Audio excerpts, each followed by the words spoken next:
జగన్మోహన్ రెడ్డి కేసులు ఏవైతే ఉన్నాయో అక్రమాస్తుల కేసులు కానీ ఏదైతే కనుక ఈడీ సిబిఐ కేసులు విచారణ డిశ్చార్జ్ పిటిషన్లు ఏవైతే వేశారో తెలంగాణ హైకోర్టులో వాటన్నిటి మీద రెగ్యులర్ విచారణ అయితే మొదలు పెట్టబోతున్నామంటూ ఒక స్టేట్మెంట్ అయితే బయటకు వచ్చింది. ఎలా చూడొచ్చు అంటారు మేడం ఈ పరిస్థితిని?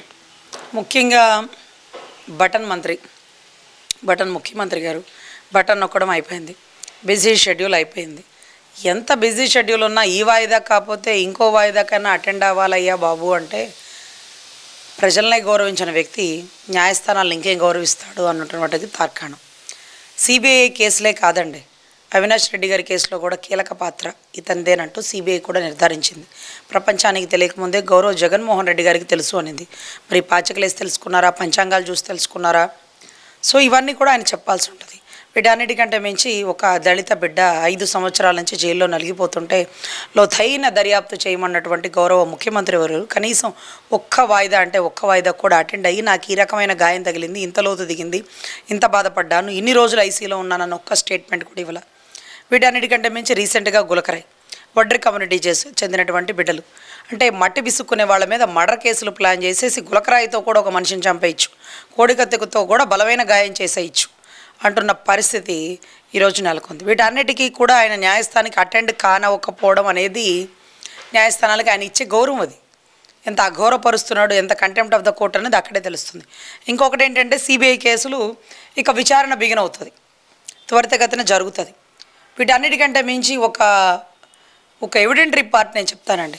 2019 గౌరవ జగన్మోహన్ రెడ్డి గారు ముఖ్యమంత్రి పదవి తీసుకున్నాక 3 నెలల టైం తర్వాత ఆయన ఒక్కసారి సిబిఐ కోర్టుకి హాజరయ్యారు, అది కూడా తెలంగాణ కోర్టులో. ఆ రోజు నేను కోర్టు హాల్లోనే ఉన్నానండి. అదే కోర్టు హాల్కి A1 గౌరవ జగన్మోహన్ రెడ్డి గారు, A2 విజయసాయి రెడ్డి గారు, తర్వాత ధర్మాన్ ప్రసాద్ గారు, శ్రీలక్ష్మి గారు, దాంట్లో ఉన్న వాళ్ళందరూ వచ్చినారు. నాకు చాలా ఇంపార్టెంట్ కేసు షెడ్యూల్ అనమాట. మళ్ళీ ఇన్ని ఛార్జ్ షీట్లు, ఇన్ని కేసులు ఏ ముఖ్యమంత్రి మీద ఉండదు. దీని మీద ఎలా సమగ్ర విచారణ జరుగుతుందనే దానికోసం ఒక పెద్ద డైరీ తెచ్చుకొని పెన్ను పేపర్ పట్టుకొని రెడీగా కోర్టు హాల్లో కూర్చున్నా.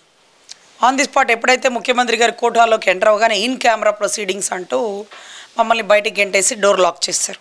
అదేంటో నాకు ఈ రోజుకి అర్థం కాలే. నేను చదువుకున్న చదువేంటి, ఇక్కడ జరుగుతుంది ఏంటి, వ్యవస్థ ఏంటనో కూడా నాకు ఎవరిని ప్రశ్నించాలో అర్థం కాలే. మా సీనియర్ లాయర్తో పాటు వచ్చాను.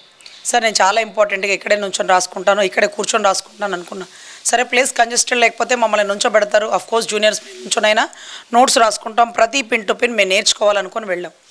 సరే ప్లేసులు లేవని బయటికి పంపిస్తే డోర్లన్నా తెరిచి ఉంచాలి. ఈరోజు మేము చూడలేదు సార్ కోర్టు హాల్ డోర్లు మూసి ఉండడం, కానీ ఇక్కడ మూసున్నాయి. నాకు తెలుసు సార్ ఇన్ కెమెరా ప్రొసీడింగ్స్ ఒక రేప్ కేసులో ఒక ఆడబిడ్డని గదిలోకి తీసుకెళ్ళి ఎక్కడెక్కడ తాకాడమ్మా, ఎక్కడెక్కడ ఏ కార్యక్రమం జరిగింది అంటూ ఒక తండ్రి సమానులైనటువంటి జడ్జి, ఒక దైవ సమానులైన జడ్జి ముందు ఆ బాధితురాలు తన భావోద్వేగాన్ని వ్యక్తపరుస్తాడు. మరి ఇక్కడ బాధితుడు తన భావోద్వేగాన్ని డోర్ లాక్ చేసి ఏం వ్యక్తపరిచాడో మాకు తెలియాలి. ఆ వాయిదా తర్వాత 5 సంవత్సరాలైన కోర్టు హాల్కి అటెండ్ అవ్వలేదు.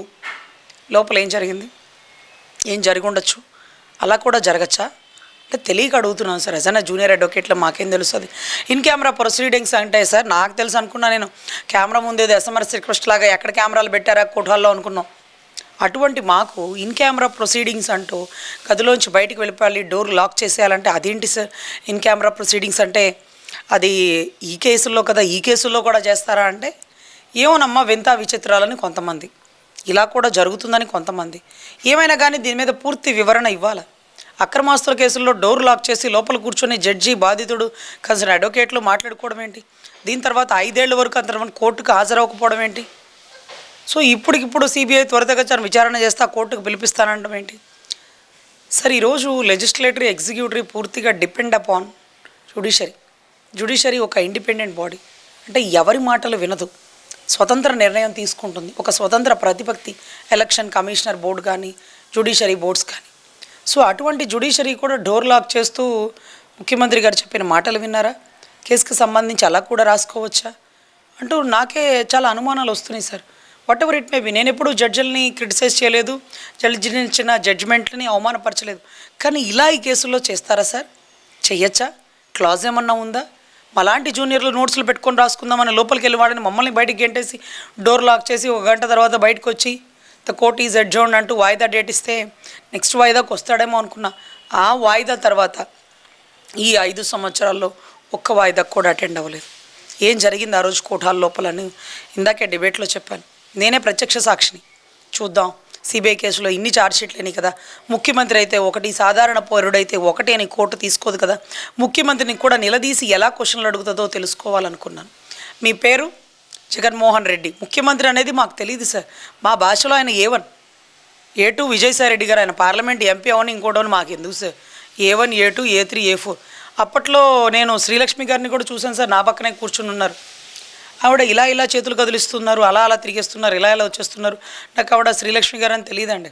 నేను పాపం ఈవిడేదో మానసికంగా ఇబ్బంది పడుతుంది, ఈవిడ ఒక్కతే వచ్చింది, ఈవిడ వెనకాల ఎవరు రాలేదనుకున్నా. తర్వాత చూస్తే ఆవిడే ఐఏఎస్ శ్రీలక్ష్మి గారు అని చెప్పారు. ఈరోజు రాష్ట్రాన్ని పరిపాలించడంలో కీలక పాత్ర ఆవిడ కూడా ఉన్నారు. ఇక్కడ ఏం జరుగుతుందో అర్థం కాలేదు సార్. ఓబులాపురం మైన్స్లో తవ్వితే రాజశేఖర రెడ్డి గారి పాత్ర కూడా బయటకు వస్తుంది సార్. పోయిన వాళ్ళు మంచివాళ్ళు, ఉన్నవాళ్ళు పోయిన వాళ్ళు తీపి గుర్తుల్లా మిగిలిపోతూ ఈరోజు కేసుల్లో ముద్దల్లాగా ఉన్నారని తవ్వే కొద్దీ వాళ్ళు కూడా బయటకు వస్తారండి. మరి ముఖ్యంగా చూస్తే మేడం, ఇక్కడ ఈ కేసుల విచారణ ఏదైతే మీరు ఇందాక పాయింట్అవుట్ చేశారో, సిబిఐ ఈడీ కేసులతో పాటు కోడికత్తి కేసు, అలాగే చూస్తే కనుక బాబాయ్ వివేకానంద రెడ్డి గారి హత్య కేసు, వీటన్నిటిలో కనుక ప్రస్తుతం విచారణ ప్రారంభమైతే కనుక అసెంబ్లీ సమావేశాలకైనా జగన్మోహన్ రెడ్డి హాజరవడానికి అవకాశం ఉంటుందంటారా? మామూలుగా అయినా ఆయన అసెంబ్లీ సమావేశాలు ఎగ్గొట్టాలనే చూస్తున్నాడు సార్. నేను ఒకటే చెప్తున్నా, 11 నియోజకవర్గాల్లో ఆయన గెలిపించినటువంటి, ఏదైతే ఆ పార్టీని గెలిపించినటువంటి ప్రజలు ఉన్నారో మీరు నిలదీయండి. ఇంత విచ్చలవిడిగా కూటమి గాలి వీచినప్పుడు కూడా మేము దగ్గరుండి నిన్ను గెలిపించాం. మా నియోజకవర్గానికి ఏం చేస్తావో చెప్పు, అసెంబ్లీలో మా గురించి మాట్లాడు, ముఖ్యమంత్రి గారితో పోట్లాడి మన నియోజకవర్గానికి నిధులు తీసుకురా అని మీరు ప్రశ్నించండి మీ నియోజకవర్గ ఎమ్మెల్యేలని. ఇంకొక ముఖ్యమైన విషయం ఏంటంటే, క్రికెట్ టీం లాగా ఉండే ఈ 11 మంది బౌలర్లు ఎవరు, ఫీల్డర్లు ఎవరు, బ్యాట్స్మెన్ ఎవరు అనేది ఇంకా ఏమీ తేలలేదు. సో ఎట్టకేలకి వీరు ఈ సిబిఐ కేసులు కాకుండా కొత్త కేసుల్లో ఇరుక్కోవాలని చూస్తున్నారు. ఇది గమనించండి. డైవర్షన్ పాలిటిక్స్ ఇదే ఇంపార్టెంట్ మనకి. ఋషికొండ ప్యాలెస్ గురించి గంటల చర్చలు చేస్తున్నాం. బాత్రూమ్ ఇంత పెద్దది కడతారా, బాత్రూమ్ నుంచి సముద్రం వ్యూ కడుతుందా, ఇది 7 నక్షత్ర హోటలా అంటూ మనం చర్చలు చేస్తున్నాం. మీరు గమనించండి, వైజాగ్లో చర్చించుకోవడానికి ఋషికొండ ప్యాలెస్లో ఒక పెద్ద ప్యాలెస్ కట్టి మనల్ని అందరినీ డైవర్ట్ చేస్తున్నాడే.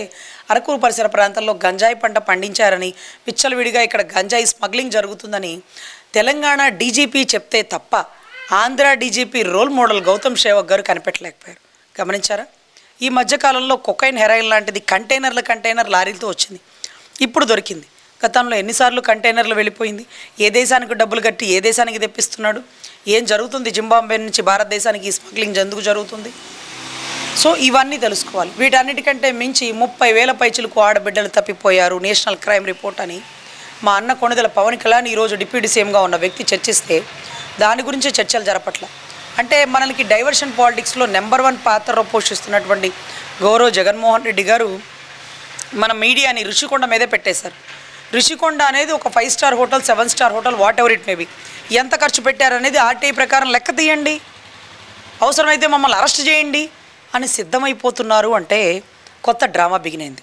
అరెస్ట్, సానుభూతి యాత్ర, 16 నెలలు జైల్లో ఉన్నాను, తండ్రి లేని బిడ్డను కాబట్టి ఇలా చేశారు అంటూ ఆ రోజు జనాల్లో సానుభూతి పొందించాడు. మళ్ళీ అదే సానుభూతి ఇప్పుడు పెండింగ్గా ఉన్నటువంటి సిబిఐ కేసులో, కోడికత్తి కేసులో, లేకపోతే వివేకానంద రెడ్డి గారి మర్డర్ కేసులో, మొన్న బలి చేసినటువంటి గులకరాయి కేసులో, వీటిల్లో అరెస్ట్ అయితే అది యథార్థం. ఇప్పుడు కక్ష సాధింపు చర్యలు చేస్తున్నారు. ఋషికొండ మీద విల్లా ఏమన్నా నా ఇల్లా, అది హరిత రిసార్ట్స్ కదా, దాంట్లో తప్పే ఉంది, అన్యాయంగా నన్ను జైల్లో వేస్తారా, నేను ఏ రూపాయి అన్నా తిన్నానా, ప్రతి రూపాయికి లెక్క చెప్పాను కదా అంటూ ఈరోజు మళ్ళీ జనాల్లో సానుభూతి పొందే ఒక యాత్ర బిగిన్ చేయబోతున్నాడు. సో జైలుకి వెళ్ళడానికి వాళ్ళు సిద్ధమైపోయారండి, ఇక మీరు లెక్క తీసి నన్ను లోపల వేయడమే తరువాయి అంటున్నాడు. సో ఇక్కడ మనం కదిల్చాల్సినటువంటి పరిస్థితి లేదండి. దాన్ని కదులుద్దాం, దాన్ని పెండింగ్ పెడదాం. అక్కడ 500 కోట్లే, 5 లక్షల కోట్లు పక్కదోవ పట్టించేశాడు. దాన్ని పట్టుకుందాం. ఒక చిన్న గీత, ఒక పెద్ద గీత, ఈ డ్రామా ప్లే చేస్తున్నాడు. చిన్న గీత పెట్టాడు, దానికంటే ఒక పెద్ద గీత కనపడేలా చేస్తున్నాడు. అప్పుడు చిన్న గీత సైలెంట్ అయిపోతుందని. ఈరోజు 500 కోట్ల మీద మనం పడి అన్ని టీవీ ఛానల్స్ బాత్రూమ్ కనపడుతుంది, విల్లాల్లాగా ఉంది, ఎప్పుడు మీరు చూడలేదా 5 స్టార్ హోటల్, 7 స్టార్ హోటల్ అంటూ రేపు మళ్ళీ మాట్లాడతాడు. సో గొప్పగా కట్టాను, హరిత రిసార్ట్స్ గొప్పగా డెవలప్ చేశానంటాడు. ఇవి కాదు మనం చేయాల్సింది. గంజాయి పంట, red sandal smuggling. Kollam Gangireddy 2019 తర్వాత ఎందుకు బెయిల్ మీద బయటకు వచ్చాడు? బెయిల్ మీద బయటకు వచ్చిన వాళ్ళందరూ వైసీపీ అనుచరులు, గతంలో మర్డర్ చేసిన వాళ్ళు ఈరోజు రాజకీయం ఎందుకు చేస్తున్నారు? 40% ఓటు ఇంకా ఎందుకు చెక్కు చెదరలేదు?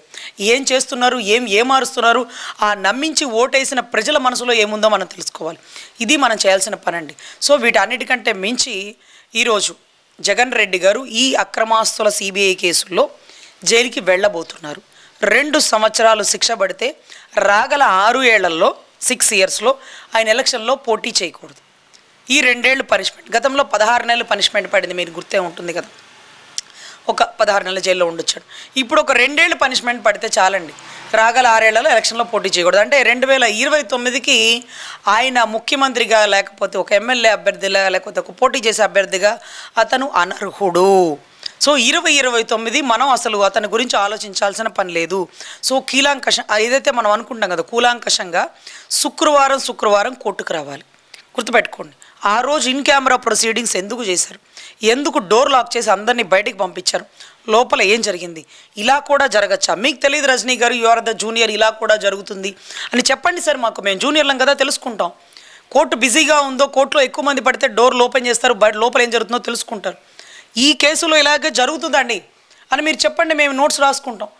అక్రమాస్తుల కేసుల్లో ప్రతి ఒక్కడికి డోర్ లాక్ చేసి లోపలే కూర్చొని రాసేసుకుంటామా? దాని తర్వాత 5 ఏళ్ళు ఎందుకు కోర్టుకు అటెండ్ అవ్వలేదు? ఇప్పుడు తీయండి విచారణ, అతనికి శిక్ష వేయించండి. అతను రాగల టైంలో ఎలక్షన్లో పోటీ చేయడానికి కూడా అనర్హుడుగా అతన్ని మీరు ఓపెన్గా డిక్లేర్ చేయాలి. అతను తప్పు చేస్తే ఎందుకు ఇంకా డిక్లేర్ చేయట్లేదు? దీనికి అనుకున్న జేడీ లక్ష్మీనారాయణ గారు ఎందుకు రిజైన్ చేసి వెళ్ళిపోయారు? దీని గురించి తవ్వే కొద్దీ ఎందుకు నిజాలు వస్తున్నాయి? అలాంటి వ్యక్తిని తీసుకొచ్చి గద్దెనెక్కించి మేము తప్పు చేసామని మా తప్పుని మేము సరిదిద్దుకున్నాం. మరి మీరు కూడా, అంటే మన న్యాయస్థానాలు కూడా ఇక్కడ ఏం జరుగుతుందనేది నిష్పక్షపాతంగా, ట్రాన్స్పరెంట్గా పనిచేసి ఒక దోషిని లోపలేస్తే రాష్ట్రం బాగుపడుతుంది. ఒక మేధావి మౌనంగా ఉంటే రాష్ట్రం నాశనం అయిపోతుంది. ఒక దోషులు ఈరోజు, అంటే ఒక హత్యాకారులు, ఒక దోషులు రాష్ట్రాన్ని పరిపాలిస్తే రాష్ట్రం పరిస్థితి అధోగతి పడుతుందనే దానికి తార్కాణం గౌరవ జగన్మోహన్ రెడ్డి గారి గెలుపు.